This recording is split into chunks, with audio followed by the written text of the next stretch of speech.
ja i kažem, Agime, dođi ovamo. Gledaj me u oči. Dobro i zapamti. Ne bojte se. Nemoj više da tražiš kokta od mene. Nema više kokta. Nema. I tako je bio. Nikad više nije tražio kokta od mene. I ti ćemo. Treba da ostaniš i da se boriš za svoje pravo.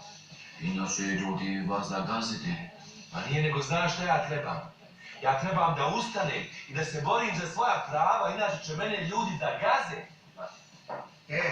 Čombe, kreten jedan, ja sam smontirao onaj spot. Polako bre, Faruke, nema smisla da tako ponašaš prema Čombe.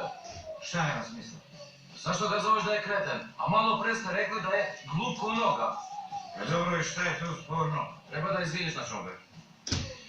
Dobro, evo Čombe, izvini, molim te što si glup ko noga, jer da ti nisi glup ko noga, meni bi život bio 100 puta lakši samo da ti nisi glup ko noga. Mogu sad popiti pivu?